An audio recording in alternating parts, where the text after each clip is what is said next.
Hello students, this is the second part of chapter solution. इससे पिछले वाले chapter में हमने सॉल्यूशन की डेफिनेशन, टाइप्स ऑफ सॉल्यूशन और सॉल्यूशन का कंसंट्रेशन कई जो है मेथड से जो हमने निकाला था, उसी से रिलेटेड कुछ इंटेक्स्ट क्वेश्चन है। तो आप पहले हम उसे सॉल्व करेंगे और उसके बाद जो है आगे जो है फर्दर जो है जो भी टॉपिक होंगे उसे डिस्कस करेंगे। So let's start the video. मैंने यहाँ पे एक क्वेश्चन लिखा था पहले से, calculate the mass percentage of benzene, यानी कि मास परसेंटेज पूछ रहा है। जो हमारे पास में लास्ट के फॉर्मूले लिखाए थे, mass percentage, volume percentage, mass by volume percentage वाला, तो वहीं से है।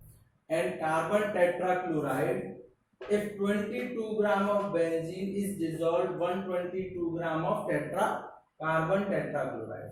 तो दोनों का परसेंटेज पूछ रहा है। आंसर जब भी आप आंसर लिखें नोटबुक में, तो जो जो गिवन है आप उसे पहले लिखोगे। गिवन में मास ऑफ बेंजीन आपको दे रखा है, मास ऑफ C6H6 वो आपको दे रखा है 22 ग्राम। इसके बाद में mass of CCl4 carbon tetrachloride दे रखा है 122 ग्राम। तो सबसे पहले percentage, mass percentage of benzene निकालेंगे। मास परसेंटेज ऑफ बेंजीन, तो फॉर्मूला वही है कि mass of benzene upon total mass of solution into 100। तो सबसे पहले mass of benzene 22, total mass of solution 22 plus 122 into 100। तो ऊपर तो जाएंगे 22 और नीचे हो जाएंगे 144 इनटू 100, या फिर 2200 अपॉन 144। ठीक है, इसे आप जो है 2 से काटें और जब आप इसे पूरा काट देंगे तो ये आपका 15.28% निकल के आंसर आएगा। उसके बाद में दूसरा है इसका mass of second, mass of CCl4। तो आप सीधे इस फॉर्मूले से लगा सकते हैं, मास of CCl4 upon total mass into 100, या फिर सीधे आप 100 माइनस परसेंटेज ऑफ बेंजीन, इस तरह से आप, यानी कि 100 में से जो आपने बेंजीन का परसेंटेज निकाला है उसे घटा दें। तो 100 माइनस 15.28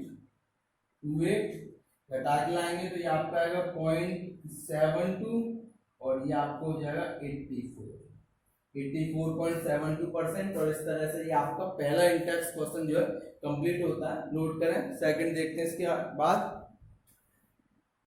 तो सेकंड क्वेश्चन आता है, calculate the mole fraction of benzene in solution containing 30% by mass in carbon tetrachloride.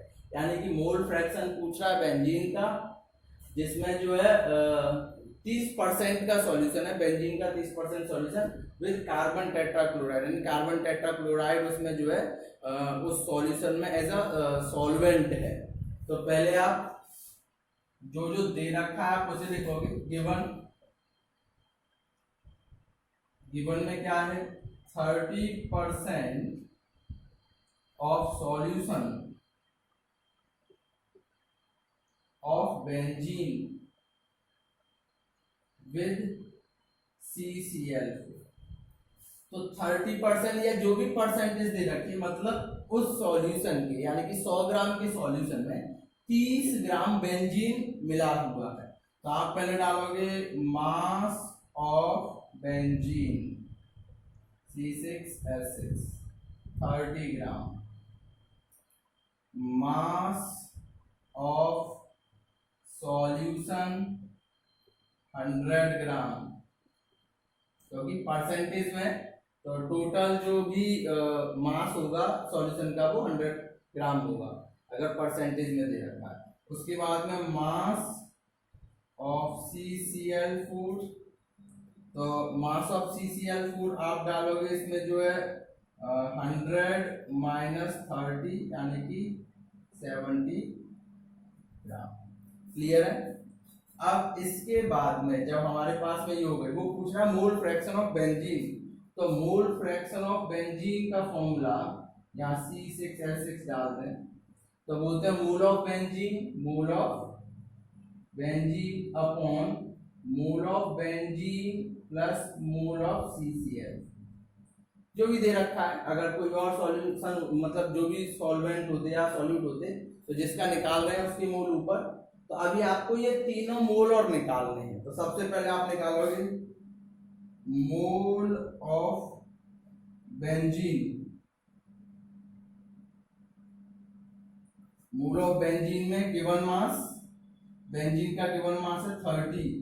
Molecular mass of benzene आपको निकालना पड़ेगा, अलग से निकाल लीजिए। C6H6 का molecular mass 6 into carbon 12, 6 into hydrogen 1, और ये हो गए 72 प्लस 6 यानी कि हो गए 78। ठीक है, तो ये आपके हो गए मोल ऑफ बेंजीन। उसके अलावा mole of CCl4, given mass कितना है इसका 70 ग्राम। CCl4 के आपको मॉलिक्यूलर मास और निकालना होगा। तो molecular mass of CCl4, carbon 1 है, एटॉमिक मास इसका 12, क्लोरीन 4 है, एटॉमिक मास 35.5, इसे 12 और इसका इंटू करेंगे 5 4 5 या 20 0 पॉइंट कैरी टू 4 5 या 20 22 और 4 3 या 12 और 2 हो गए हमारे पास में 14। ये हो जाएगा 154, इसका यहाँ पे 154। ठीक है ना। तो आप इसका जो है कैलकुलेटर से तो नहीं, आप जो है पीछे जो जाके रफ कॉपी पे डिवाइड मार के यहाँ पे लिख सकते हो इसे। हम यहाँ सीधे जल्दी की वजह से कैलकुलेटर से ही कर दे रहे हैं इसका। तो ये हमारे पास में 30/78 ये आपका आएगा 0.3846 और दूसरा हमारे पास में 70/154 ये आपका आएगा 0.4545। ठीक है ना। तो आपके पास में दोनों मूल हो गए, यहाँ वैल्यू डाल दीजिए। मोल ऑफ बेंजीन थे 0.3846, उसके बाद में 0.3846 और 0.4545। तो आप इसे सॉल्व करके लाएंगे तो ये टोटल हमारे पास में इसका आंसर आएगा 0.458। ये आपके आ गए मोल ऑफ बेंजीन का, sorry mole fraction of benzene का, ये आपका आंसर। इसे नोट करें। उसके बाद में थर्ड इंटेक्स क्वेश्चन देखें। Calculate the molarity of each of the following solutions, यानी कि मोलैरिटी निकालनी है। दो है इसमें, एक 30 gram cobalt nitrate solution in 4.3 litre of solution. तो पहले इसी का देखते हैं आंसर नंबर 3 ऑफ ए। तो यहां पे हमें दे रखा है mass of CONO3 whole twice 6H2O equal to कितना है 30 ग्राम। क्लियर। वॉल्यूम दे रखा है 4.3 लीटर। पूछ रहा है वो आपसे molarity, molarity equal to question mark. तो सबसे पहले आपको मोल निकालने पड़ेंगे, क्योंकि मोलैरिटी का जो फॉर्मूला होता है वो होता है molarity equal to number of moles of solute upon volume of solution in litre, volume of solution in litre. तो इस फॉर्मूले में रखने के लिए पहले आपको नंबर ऑफ मोल्स चाहिए। तो पहले मॉलिक्यूलर मास निकालेंगे। Molar mass of CONO3 NO3 whole twice 6H2O equal to cobalt का जो है होता है 59 प्लस यहाँ ट्वाइस ब्रैकेट स्टार्ट नाइट्रोजन होता है 14, उसके बाद 3 इंटू ऑक्सीजन 16 प्लस 6 लिखा हुआ है 6, फिर bracket start water molecule 2 hydrogen और ऑक्सीजन 16। तो इसे आप टोटल देखेंगे कि आपका हो गया 59 प्लस 2 इसे 14 प्लस 48 प्लस 66 इंटू 18, ये जो आपका 59 प्लस इसे 2 इंटू इसका जोड़ के लाएंगे तो 4 और 8 12 2 5 और 1 6 प्लस 108। तो ये आपका 59 और ये हो जाएगा 1 2 4 और ये 108। तो टोटल आप जोड़ोगे 8 और 4 12, 12 और 9 21 का 1 कैरी 2 2 2 4 और 5 9 और 1 और 1 2। तो ये तो आपका आया मॉलिक्यूलर मास, ठीक है। अब उसमें फॉर्मूले में डाल दीजिए number of moles of solute या मोल्स यानी given mass upon molecular mass 30 upon 291 upon में volume of solution in litre यानी कि 4.3। इसे आप 30 291 नीचे आ जाएंगे 291 इंटू 4.3 और इसे आप सॉल्व करके लाओगे तो ये टोटल हमारे पास में आएगा 0.023 मोलर, या कैपिटल एम से डिनोट कर सकते हैं। ये आपका जो है इसका फर्स्ट पार्ट हुआ कंप्लीट। उसके बाद सेकंड देखते हैं।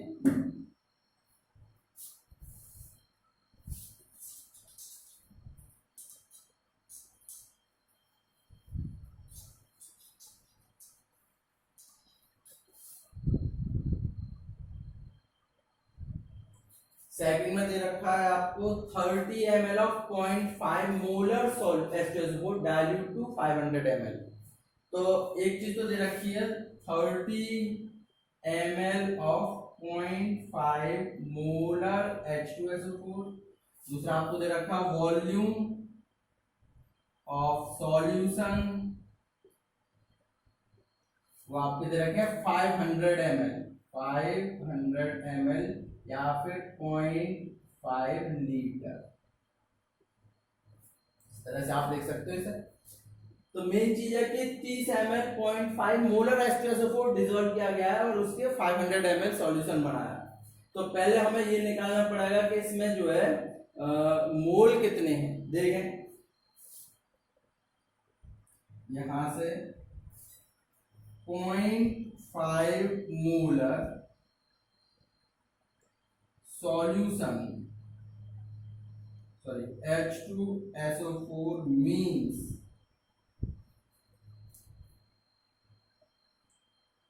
इसका मतलब क्या होता है कि means 0.5 mole dissolved in 1000 ml solution. मतलब 0.5 मोलर का मतलब हुआ कि मोलरिटी उसकी 0.5 है, यानी कि 0.5 मोल उसके सॉल्यूशन के 1000 ml में या 1 लीटर में डिसॉल्व है। और हमने यहाँ ले कितने रखे हैं 30 ml। तो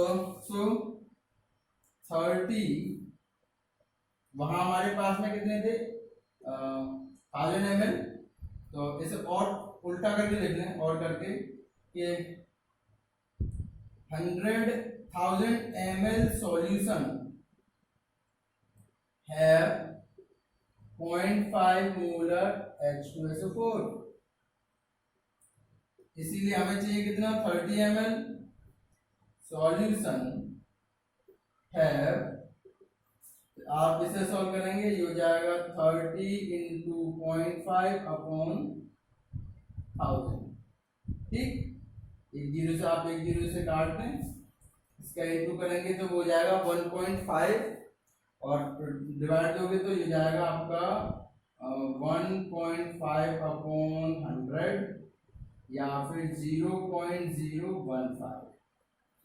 ठीक है, तो ये आपका जो है मोल आए H2SO4 के। अब मोलैरिटी वाले फॉर्मूले में आप डाल दें, so molarity equal to number of moles कितने 0.015 या डाल दीजिए आप मोल अपॉन कितना है सॉल्यूशन वॉल्यूम में 0.5, पॉइंट हटाएंगे यहाँ आ जाएगा, ये आपको हो जाएगा 0.15 अपॉन 5, डिवाइड दे दें इसका, पॉइंट लगाया 0 3 और इसकी हो गई मोलर जो है कंसंट्रेशन। ठीक है, एक बार फिर से समझ लीजिए कि 30 ml of 0.5 H2SO4 dilute to 500 ml, यानी कि 30 ml का उसका सॉल्यूशन पहले से बना हुआ था, उसे जो है 500 ml में डिसॉल्व किया, तो आपका वॉल्यूम तो आपको पता पड़ गई, लेकिन 30 ml 0.5 मोलर H2SO4 में H2SO4 के मोल कितने वो आपको निकालने पड़ेंगे। तो सबसे पहले 0.5 मोलर H2SO4 मतलब 0.5 mole dissolved in 100 ml of solution. तो हमें निकालना है 30 ml का, ये आपका 1000 ml का सॉल्यूशन में आता है, तो 1000 ml में इतना मोलर, तो 30 ml में इतना मोलर, और उसके बाद में उसकी मोलरिटी का फॉर्मूला लगा के आप आसानी से आंसर निकाल सकते हैं। नोट करें इसे। बाद में क्वेश्चन नंबर 4 देखें, calculate the mass of urea, यानी कि यूरिया का मास निकालना है आपको, required in making 2.5 kg of 0.25 molar aqueous solution, यानी कि जिसकी मोलैरिटी 0.25 दे रखी है और जिसे हमें 2.5 kg सॉल्यूशन में डिसॉल्व करके उसका सॉल्यूशन जो बनेगा उसमें हम कितने ग्राम यूरिया डालें, ये क्वेश्चन है। तो सबसे पहले जो जो चीजें दे रखी हैं आप वो निकालोगे, तो 0.25 मोलर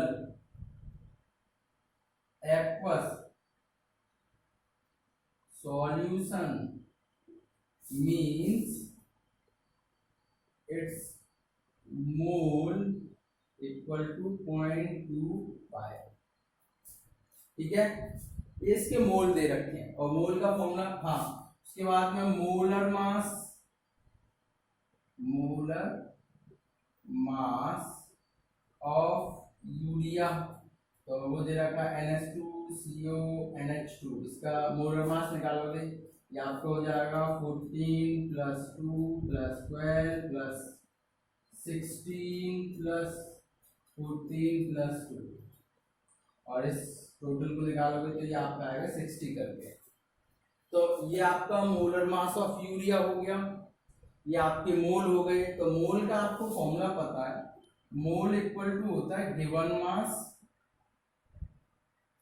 अपॉन मोलर मास। क्लियर है, तो मोल दे रखे हैं 0.25, गिवन मास पता नहीं लेकिन मोलर मास है 60, तो W यहां से निकल के आया 0.25 × 60, यानी कि ये आपके हो गए 15 ग्राम, क्योंकि सॉल्यूशन हमारा क्या है मोलर सॉल्यूशन है। तो मास ऑफ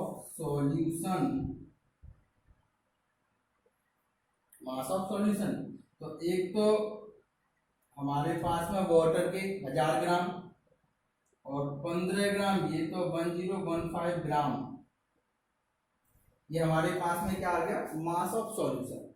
अब यहीं से मेन चीज हमारी स्टार्ट हो जाती है कि इतने ग्राम में 1015 ग्राम सॉल्यूशन कंटेन कितने ग्राम यूरिया रखता है, 15 ग्राम, 15 ग्राम यूरिया। लिया। और हमें बनाना कितने का सॉल्यूशन है? 2.5 kg का। तो इसे kg में लिख लें, इसे जो है यहाँ से ग्राम की जगह पे kg में लिख लीजिए। तो ये जाएगा 1.015 kg। और हमें बनाना है 2.5 kg, यानी कि 2.5 kg सॉल्यूशन कंटेन। अब ये कितना लगता है, ऐसे आप सॉल्व कर सकते हो। ये जाएगा 2.5 इंटू 15 अपॉन 1.015। इसे आप सॉल्व करेंगे टोटल, तो सॉल्व करने पर ये हमारे पास में आएगा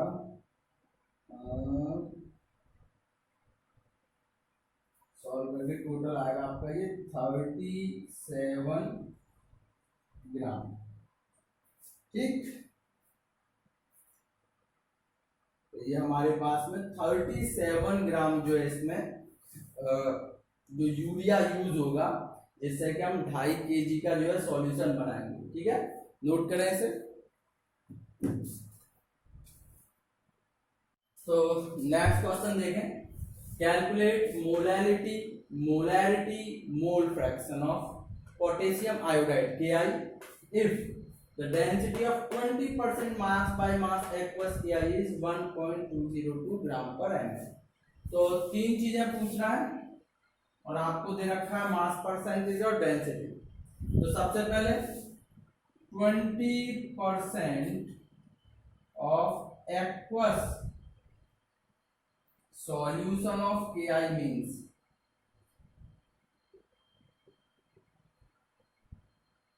इसका मतलब क्या हुआ? इसका मतलब हुआ 20 ग्राम पोटेशियम आयोडाइड पानी में मिला के उसका सॉल्यूशन बना गया 100 ग्राम। तो इसका मतलब हुआ कि mass of Ki equal to 20 gram, mass of solution equal to 100 gram, और mass of solvent equal to 100 minus 20। Clear है? इतना हो जाए मोलैलिटी। तो मोलैलिटी होता है formula number of moles of solute dissolve in 1 kg of solvent.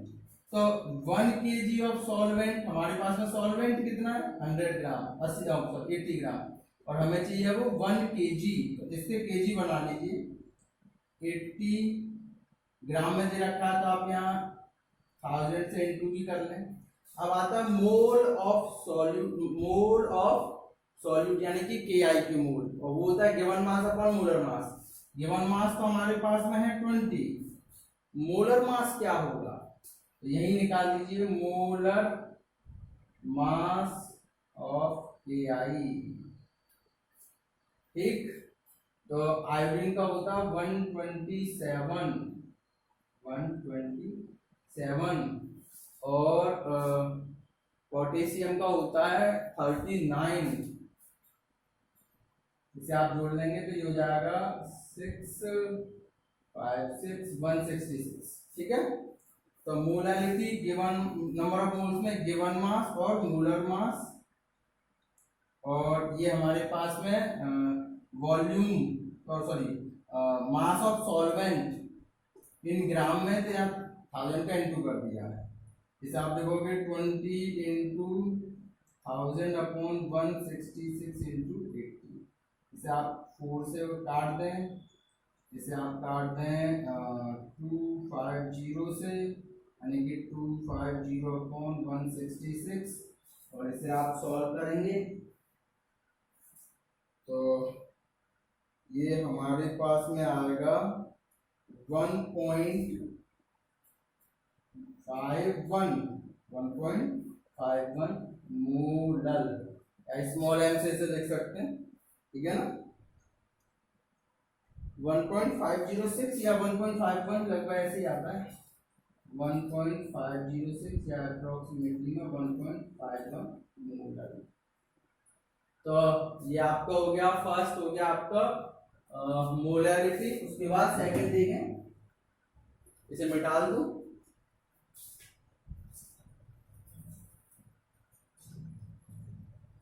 इसे लिखा रहने दें। उसके बाद में पूछ रहा है मोलैरिटी। मोलैरिटी के लिए वॉल्यूम चाहिए होता है, तो सबसे पहले डेंसिटी देखें। डेंसिटी बराबर क्या होता है, given mass upon density of solution. Density of solution बराबर mass of solution upon volume of solution. तो डेंसिटी दे रखी है 1.202 ग्राम पर ml। मास ऑफ सॉल्यूशन हमारे पास में है 100 ग्राम। वॉल्यूम पता नहीं है, तो वो इधर इसे सॉल्व करके हो जाएगा 100 अपॉन 1.202 ml। ये हमारे पास में ml में आया है, इसे लीटर में बदल लें तो 100 अपॉन 1.202 इंटू 10 की पावर -3 लीटर। अगर हमें ml में दे रखा है, लीटर में बदलना है तो 10 की पावर -3 से इंटू कर दीजिए।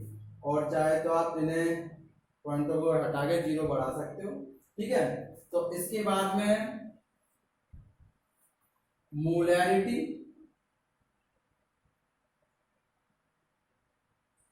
फॉर्मूला वही है, given mass upon molar mass. Mole के लिए मोलैरिटी होती है number of moles of solute dissolve in 1 litre of solution. तो मोलैरिटी के लिए मोल चाहिए होंगे, वो given mass upon molar mass, यानी कि 20 अपॉन 166, और ये पूरा लीटर में अपॉन 1.202 इंटू 10 की पावर -3। ये वैल्यू आई निकल कर, ठीक है। तो आप जो है इसे इस तरह से इंटू कर सकते हैं, दूर दूर का इंटू पास पास का इंटू। तो ये हो जाएगा 20 इंटू 1.202 अपॉन 166 इंटू 100 इंटू 10 की पावर -3।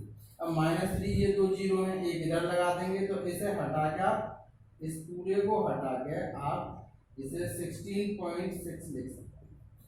और इसे आप पूरा सॉल्व करेंगे डिवाइड देके, तो आंसर आपका आएगा लगभग कितना है इसका 1.45 कैपिटल M मोलैरिटी। तो ये आपका आया सेकंड आंसर। थर्ड और रह गया इसमें, वो पूछा था मोल फ्रैक्शन, उसे और देखें। मोल फ्रैक्शन ऑफ Ki से मिटा दो यहाँ पर।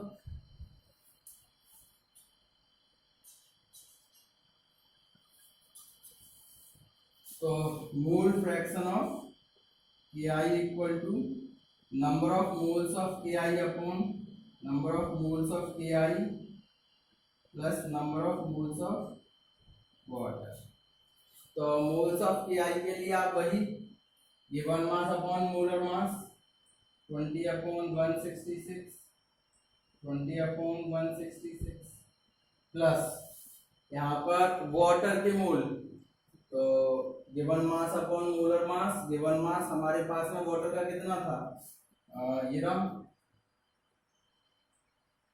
और मोलर मास होता है इसका 18। वाटर का मोलर मास 18 होता है। तो आप इसे पूरा जो है सॉल्व करेंगे 20 अपॉन 166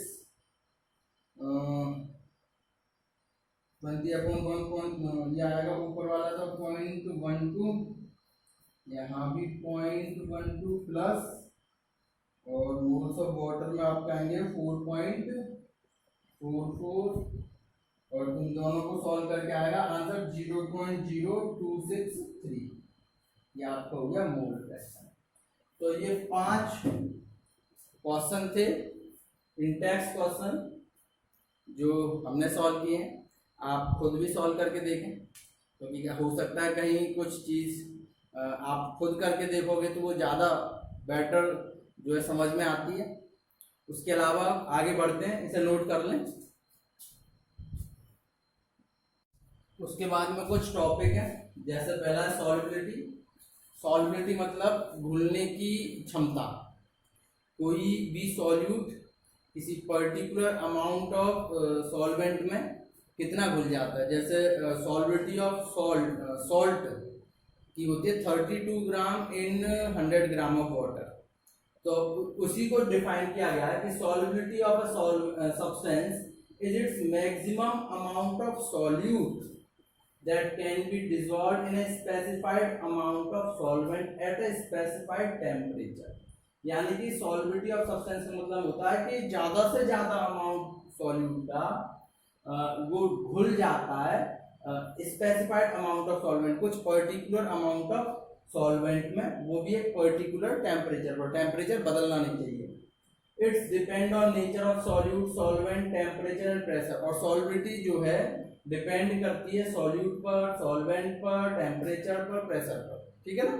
तो depending on solubility solution can be saturated from can be saturated और अनसैचुरेटेड। तो सॉल्युबिलिटी के मैनर से देखा जाए, ऑन सॉल्युबिलिटी यानी सॉल्युबिलिटी की टर्म्स में देखा जाए तो सॉल्यूशन जो है दो तरह से हो सकते हैं, या तो एक सैचुरेटेड हो सकता है या फिर वो अनसैचुरेटेड हो सकता है।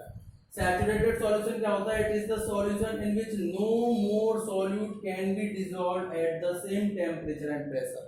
यानी कि किसी सॉल्यूशन में एक पर्टिकुलर लिमिट के बाद में और सॉल्यूट डिसॉल्व न हो उस पर्टिकुलर टेम्परेचर पर, उसे हम बोलते हैं सैचुरेटेड सॉल्यूशन। और अनसैचुरेटेड जिसमें वो डिसॉल्व हो जाए।